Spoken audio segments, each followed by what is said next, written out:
Change-nous encore, alléluia. Viens défier notre foi et donne gloire, alléluia, à ton nom. Au nom de Jésus-Christ. Amen. Alléluia. Pendant que je cherchais la face du Seigneur sur de quoi devons nous entretenir, il m'a donné quelque chose que nous connaissons tous, quelque chose que nous avons déjà connu, nous avons médité. Alléluia. Et aujourd'hui, Dieu veut nous parler encore par rapport à ça. Dieu veut nous ramener, alléluia, à nos fondements, au premier amour que nous avions vers lui. Dieu nous ramène à l'intégrité. Alléluia. Et quand nous parlons d'intégrité, la première personne qui me vient à l'esprit, curieusement, ce n'est pas Job, c'est Abraham. Alléluia. Et vous allez comprendre pourquoi je dis Abraham. Amen. Quand nous ouvrons la Bible, nous ouvrons nos Bibles dans le livre de Genèse, au chapitre 17, à partir du verset 1. Il est écrit, lorsqu'Abraham fut âgé de 99 ans, l'Éternel apparut à Abraham et lui dit, je suis le Dieu Tout-Puissant, marche devant ma face et sois intègre. Amen. C'est vraiment curieux. Abraham est rendu à un âge avancé. Abraham est rendu à un âge qui, en notre temps, on dirait que tu es déjà vieux, tu as fait ta vie. En fait, Abraham s'est marié. Dieu l'a béni, lui a donné les richesses. Il y a eu une première rencontre avec Dieu dans le temps où Abraham était encore, avait 75 ans. Il y avait déjà quand même, on va dire, une vingtaine, 25, on va dire plus de 25 ans qui étaient passés. Mais Dieu revient. Dieu avait marché avec Abraham. Dieu avait béni Abraham. Dieu l'avait accompagné pendant tout le cheminement dans lequel il était. Mais Dieu revient, cette fois-ci, d'une autre façon. Il vient rencontrer Abraham. Il lui dit, marche devant ma face et sois intègre. Une grande interpellation, nous dirons-nous. Pourquoi Dieu peut dire ça à Abraham? Amen. Comment Dieu peut parler de la sorte à Abraham? Alors, quand nous méditons cette parole-là, le mot intègre, en hébreu, signifie tomim. Amen. Et là, dans la Bible, le mot tomim est invoqué comme 99 fois. Amen. Sois intègre. Qu'est-ce que c'est que tomim? Tomim, c'est tout simplement sois entier à Dieu. Sois sans défaut avec Dieu. Sois fidèle, sois solide, sois complet. Amen. Sois total, sois totalement consacré à l'éternel. Sois totalement consacré à la parole. Amen. Sois profondément attaché à Dieu. Amen. Et donc, Dieu vient ici rencontrer Abraham dans une condition spéciale.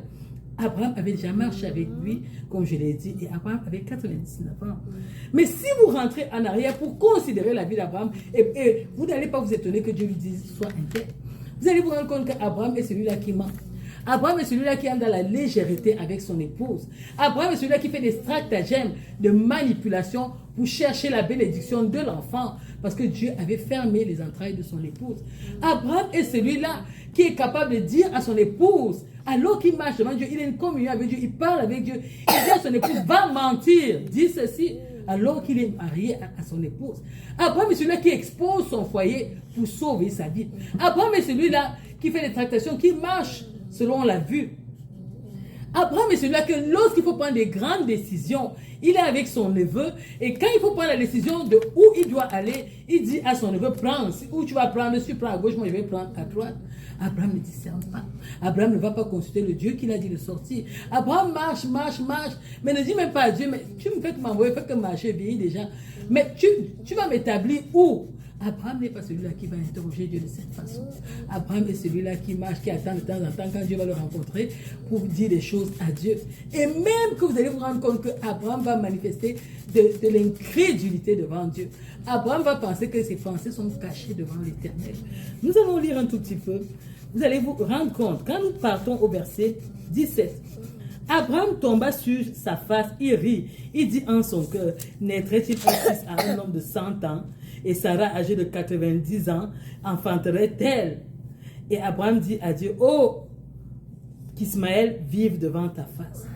Abraham a cette réaction, Dieu vient de lui dire en bas là, que tu ne donneras plus le nom de Sarai à ta femme, le nom de Sarai, mais son nom sera Sarah.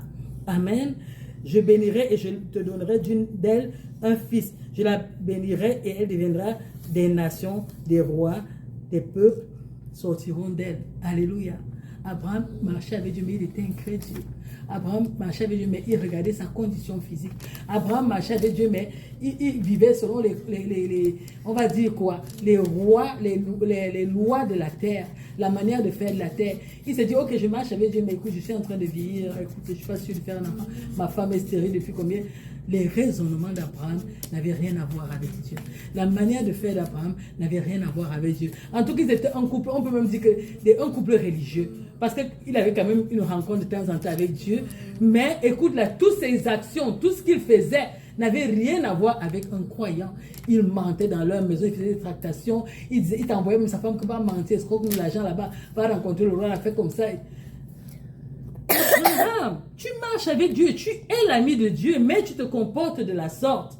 Amen. C'est pour ça qu'à un moment donné, Dieu se rend compte qu'il faut que son plan prenne vie. Il faut que la lignée soit perpétrée. Il faut que les choses soient établies. Il faut que la colonne de vérité soit. Il faut que l'intégrité soit. Il faut qu'Abraham sache qu'il ne marche pas avec un homme.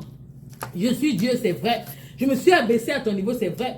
Je t'aime, c'est vrai. Je te conduis, c'est vrai. Je te bénis, c'est vrai. Mais ça ne veut pas dire que j'approuve tout ce que tu fais.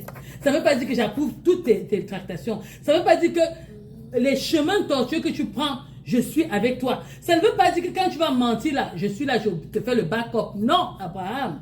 À un moment donné, il doit y avoir une séparation. Et il doit y avoir la séparation entre Abraham qui marche avec Dieu et Abraham qui marche selon la chair. Tu as décidé de m'obéir, alors marche selon ma parole. Tu as décidé de marcher avec moi, alors fais ce que je te demande. Abraham, sois intègre devant moi. Et Dieu ne vient pas seulement lui demander, lui revendiquer l'intégrité. Dieu va aller plus loin. Il va lui dire, regarde Abraham, j'ai établi mon alliance entre toi et moi et je te multiplierai à l'infini. Alléluia. Abraham tombe sur sa face et Dieu lui parle. Voici mon alliance que je fais. Donc, Dieu ne vient pas seulement lui dire sois intègre. Dieu lui dit, regarde, pendant que tu es intègre là, voilà les choses qui accompagnent l'intégrité. C'est là que j'ai besoin de ton attention. Alléluia. Tu deviendras père d'une multitude. Donc, Dieu dit à Abraham, je vais te multiplier.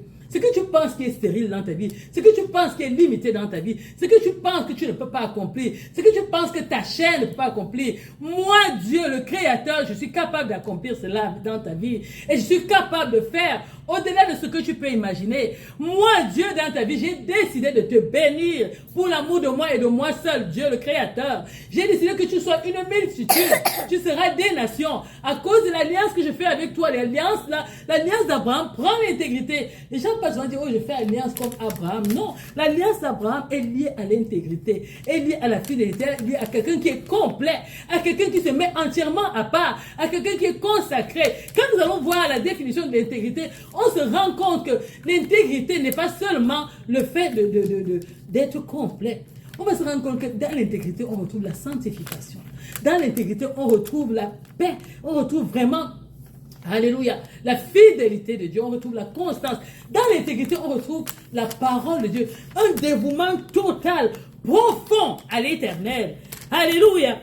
Et Dieu ici là va dire à Abraham, je vais te rendre fécond à l'infini. J'établirai entre moi et toi et tes descendants une alliance dont la bénédiction qui s'accompagne à l'intégrité n'est pas limitée seulement à toi. Elle s'étend aussi sur tes enfants. Elle s'étend sur des générations à génération. Alléluia. Il y a des alliances qui sont des alliances, alléluia, qui sont importantes parce qu'elles ont de l'impact sur ta vie et sur la vie de la génération qui vient au-devant de toi. Amen. Quand Dieu finit de lui parler de la postérité, la bénédiction ne s'accorde pas seulement à la postérité. Alléluia. Il lui dit ici, quand nous allons au verset 11, vous vous circoncirez et ce sera un signe d'alliance entre moi et vous. Donc l'alliance d'intégrité, ce n'est pas juste que je me mets à part, je suis intègre, je suis profondément. Il y a une circoncision. Et c'est là que ça devient intéressant. En autre temps, oui, il y a la circoncision qui est physique, mais en autre temps, au temps de l'Église actuelle, la circoncision quitte le physique, elle devient intérieure, elle est en rapport au cœur. Donc Dieu lui dit ici, Dieu dit à Abraham, il faut que tu fasses la circoncision, c'est le signe de l'alliance. Mais nous, Dieu nous invite à la circoncision de cœur.